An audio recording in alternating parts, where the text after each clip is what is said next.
अलिबाग येथील आरसीएफ कंपनीच्या प्रकल्पग्रस्त भूमिपुत्रांना नोकरी मिळावी यासाठी आमदार महेंद्र दळवी यांनी हजारो समर्थकांसह कंपनीच्या गेटसमोर चक्काजाम आंदोलन केलं। 1978 मध्ये स्थापन झालेल्या कंपनीनं 141 भूमिपुत्रांच्या जमिनी अधिग्रहित केल्या, परंतु नोकरीसाठी टाळाटाळ केल्याचा आरोप प्रकल्पग्रस्तांनी केलाय। जिल्हाधिकारी कार्यालयातील बैठकीत कंपनीचे अधिकारी गैरहजर राहिल्याने आंदोलन तीव्र झालं।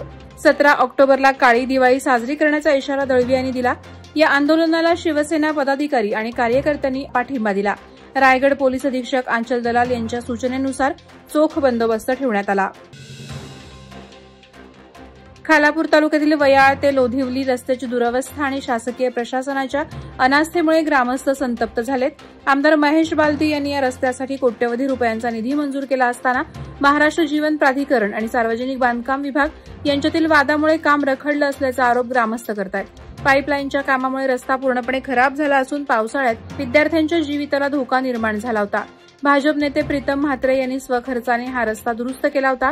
तसंच ग्रामस्थांनी महाराष्ट्र जीवन प्राधिकरणाच्या अधिकाऱ्यांवर अरेरावीचा आरोप केलाय। ग्रामस्थांनी खालापूर तहसीलदार अभय चव्हाण, पोलीस निरीक्षक सचिन पवार आणि संबंधित विभागांना निवेदन सादर केलं असून आमदार बालदी यांना भेटून हा प्रश्न सोडवण्याची विनंती करणार आहेत।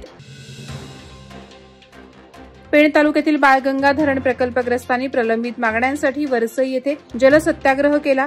संदीप पाटील यांच्या नेतृत्वाखाली शेकडो शेतकऱ्यांनी नदीपात्रात उतरून आंदोलन केलं। 2009 मध्ये सुरू झालेल्या या प्रकल्पाचं 80% काम पूर्ण झालं, परंतु 3443 कुटुंबांचे पुनर्वसन अद्याप प्रलंबित आहे। उच्च न्यायालयाच्या आदेशानुसार भूसंपादन प्रक्रिया रद्द झाली असून नव्यानं कायदा लागू करणे आवश्यक आहे।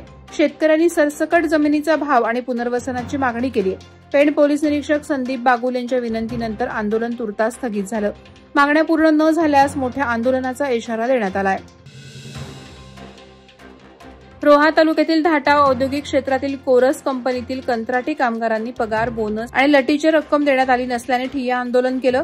आश्वासनाची नव्हे हक्काची दिवाळी द्या असा इशारा कामगारांनी यावेळी दिला। गेल्या महिनाभरापासून कंपनीकडून केवळ तोंडी आश्वासनं मिळत असल्याने संतप्त कामगारांनी कंपनीच्या गेटवर आंदोलन सुरू केलं। मुलांच्या हातात फटाके नाहीत, घरात दिवे कसे लावायचे असा संतप्त सवाल कामगारांनी यावेळी उपस्थित केला। मागण्या मान्य न झाल्यास आंदोलन तीव्र होण्याची शक्यता आहे। कंपनी प्रशासनाशी चर्चा सुरू असली तरी अद्याप कोणतेही स्पष्टीकरण देण्यात आलेलं नाही। रोहा अष्टमी नगर परिषदेच्या नगराध्यक्षपदासाठी महिला ओबीसी आरक्षण जाहीर झाल्याने राष्ट्रवादी काँग्रेसच्या ज्येष्ठ नेत्या शिल्पा धोत्रे यांचे नाव चर्चेत आहे। वॉर्ड क्रमांक 9 मधून सलग 2दा निवडून आलेल्या धोत्रे यांनी सभापती आणि उपनगराध्यक्ष म्हणून प्रामाणिकपणे काम केलंय। त्यांचे पती अशोक धोत्रे, खासदार सुनील तटकरे यांचे निकटवर्तीय यांचा जनसंपर्क आणि सामाजिक कार्याचा फायदा उमेदवारीसाठी होऊ शकतो। सुशिक्षित आणि लोकाभिमुख नेतृत्व म्हणून ओळखल्या जाणाऱ्या धोत्रे यांच्या नेतृत्वात रोह्याच्या विकासाला चालना मिळेल असा विश्वास नागरिक व्यक्त करत आहेत। नेरूळ नवी मुंबई येथे एका मद्यधुंद कार चालकानं 7 ते 8 वाहनांना धडक दिल्याने एकच खळबळ उडाली। या घटनेमुळे परिसरात मोठी गर्दी जमा झाली आणि वाहनांच्या लांबच लांब रांगा लागल्या। घटनेची माहिती स्थानिक नागरिकांनी तातडीनं पोलिसांना दिली। यावेळी वाहतूक पूर्णपणे ठप्प झाली होती। नेरूळ पोलिसांनी घटनास्थळावरून मद्यधुंद चालकाला ताब्यात घेतलं असून त्याच्या विरोधात गुन्हा दाखल करण्यात आलाय। या घटनेनं परिसरात काही काळ तणाव निर्माण झाला होता। घटनेचा अधिक तपास पोलीस करत आहेत। वाहन चालकाच्या या बेजबाबदारपणामुळे नागरिकांमध्ये संताप व्यक्त होत आहे।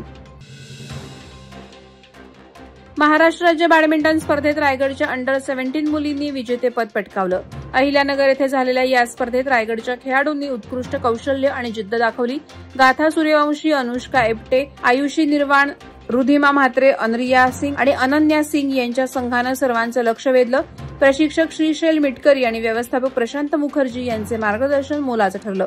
माजी खासदार रामशेठ ठाकूर, आमदार प्रशांत ठाकूर आणि बॅडमिंटन ऑर्गनायझेशन ऑफ रायगडच्या पदाधिकाऱ्यांनी संघाचं अभिनंदन केलं। वादळवारा लाईव्हसाठी न्यूज ब्युरो, रायगड। नवी मुंबई व रायगड जिल्ह्यातील ताज्या बातम्या आणि घडामोडींसाठी सबस्क्राईब करा वादळवारा लाईव्ह चॅनल आणि दाबा बेल आयकॉन।